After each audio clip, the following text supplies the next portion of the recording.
voldria començar saludant-vos i donant-vos les gràcies a totes aquelles persones que vos heu sumat a aquesta primera iniciativa que hem tingut telemàtica per veure també aquesta oportunitat que ens dona la crisi sanitària del coronavirus, que farà que tard o d'hora posem en marxa moltes eines que quedaven un poc endarrerides o per a després, perquè la presencialitat és un factor essencial en les nostres vides, però que segurament podrem posar en marxa totes aquestes ferramentes de cara al futur i que de ben segur, com en qualsevol situació extraordinària, puguem traure tot allò positiu que el confinament a casa, el teletreball i el treballar des de les ferramentes telemàtiques ens puguen donar. Este confinament, que com bé sabeu ha sigut fruit del Real Decret d'estat d'alarma que el govern de l'estat espanyol va decretar el diumenge, ha fet que moltes de les persones estiguem a casa seguint aquestes instruccions. Ja se vislumbra que probablement aquest estat d'alarma, que en un principi ha estat marcat per a 15 dies, ja el ministre Ábalos ja ha donat a entendre que van a ser més de 15 dies,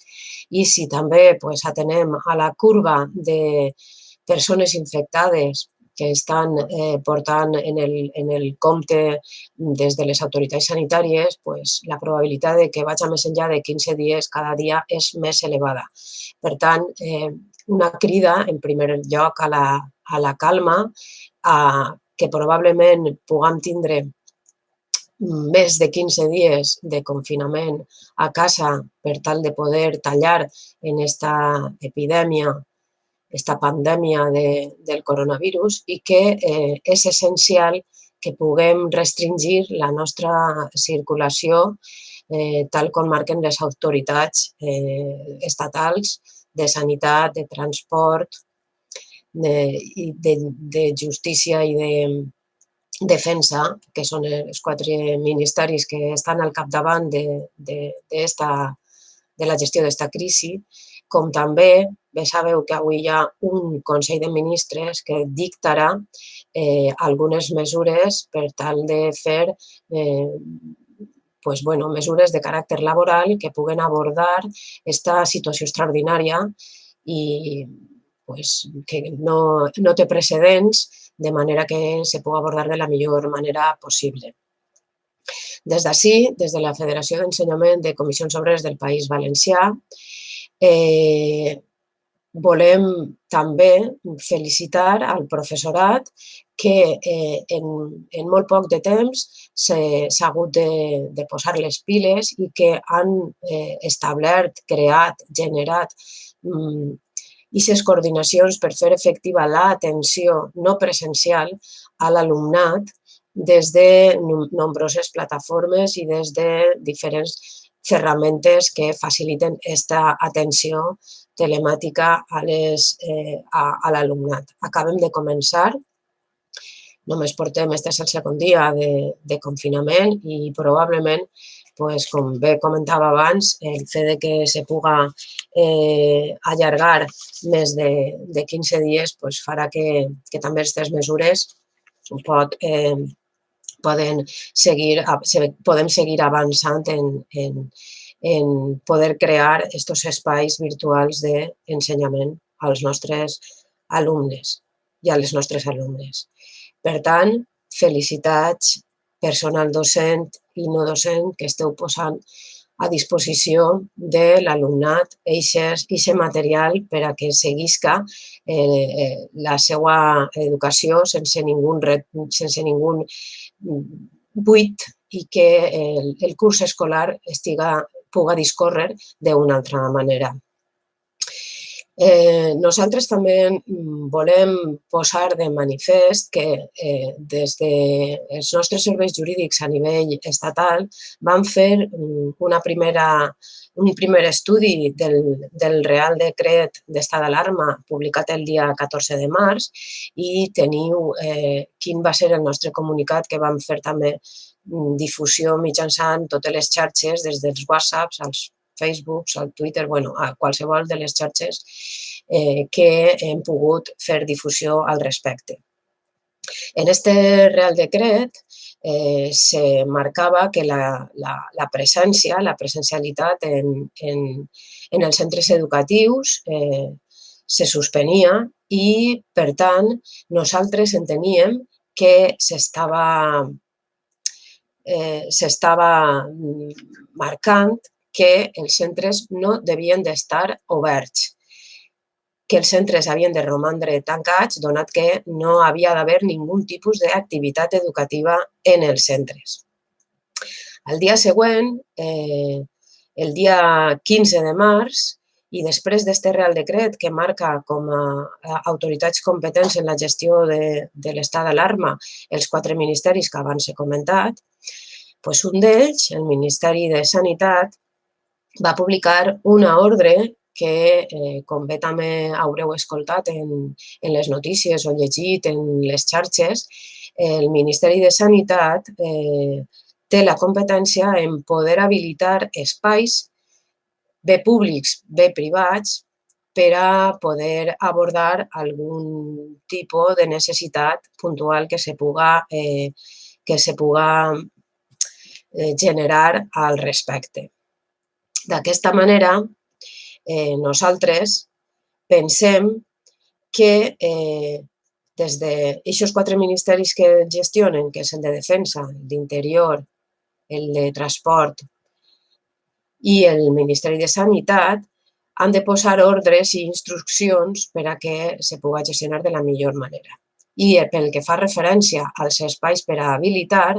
si en algun moment hi ha alguna necessitat puntual de que algun centre públic pugui ser habilitat per a tal efecte, se pugui fer. Però això, al nostre entendre, no significa la necessitat de que l'alumnat, que ja hem dit que no ha d'anar als centres, ni tampoc el professorat, hagi de tindre presència als centres. Hem de posar-nos, en tot cas, a disposició de les autoritats sanitàries, conforme marca el Real Decret, però pensem que per a poder portar a terme això cal una planificació entre les administracions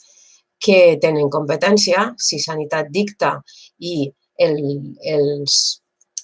espais per habilitar bé són de sanitat privada, també serà una qüestió de sanitat, bé siguen hotels, que són privats i hauran de parlar en qui corresponga, o bé siguen centres públics de la índole que siga, ajuntaments, centres educatius, esportius, el que siga, cal una coordinació per tal de que això no siga d'un abast universal. Per tant, en el cas de necessitar-se l'habilitació d'algun centre educatiu, caldria fer aquesta coordinació per veure quins són factibles per a estar a la disponibilitat de sanitat, també des del punt de vista sanitari, personal sanitari per a poder atendre en tots els centres educatius públics de tot el País Valencià. No és factible que això existisca, però si existeixen necessitats puntuals, caldrà arbitrar les mesures necessàries per a aquestes necessitats puntuals i no fer una disponibilitat universal si també existeix la directriu de quedar-se a casa per tal de contribuir a tallar la propagació del coronavirus. Per tant, nosaltres sí que reclamem una planificació i coordinació entre les administracions educatives i sanitàries per veure quines serien les necessitats reals en cas de poder-se posar, d'haver de posar en marxa aquest tipus de mesures. Sí que volem insistir en que el quedar-se a casa és una és una mesura sanitària també de primer ordre per tal de no contribuir a aquesta propagació. Els models matemàtics, tant de creixement de la curva d'infectats com algunes de les que s'estan difonent per diferents xarxes, mostren que a menor possibilitat de contacte entre persones, l'epidèmia tindrà menys possibilitat de tindre més temps per a propagar-se i considerem que això ha de ser una màxima per a que exercim aquesta responsabilitat. I per últim, i també posar a disposició de les autoritats sanitàries, si és precís, centres educatius, ha d'estar sempre sota la mirada de que no ha d'haver ningun tipus d'activitat educativa. El teletreball és possible, les comunicacions telemàtiques són possibles, este és un exemple, però les reunions virtuals de coordinació o de com se pot distribuir la feina i la tasca educativa en els centres se pot fer perfectament des de casa i en mesures de teletreball, sense menoscabar, que és el que abans hem ressaltat. Si hi ha alguna necessitat puntual, hauria d'atendre's aquesta necessitat puntual. Si ho dictamina així, sanitat. També hi ha mesures d'impacte econòmic que van estar publicades també el dia 13 de març, de cara a com ordenar totes aquelles activitats que puguen estar relacionades en els centres educatius, però no són purament les activitats lectives o educatives, com puguen ser menjadors o activitats extraescolars. Per a nosaltres, una de les preocupacions que tenim com a sindicat de classe és com abordar la situació d'alumnat que només tenia possibilitat de tindre una menjada al dia en els menjadors escolars. En el Real Decret publicat el dia 13 de març això també estava regulat i en situacions d'aquest tipus són els serveis socials i les autoritats competents qui poden gestionar això en algun tipus de col·laboració en els centres educatius, però no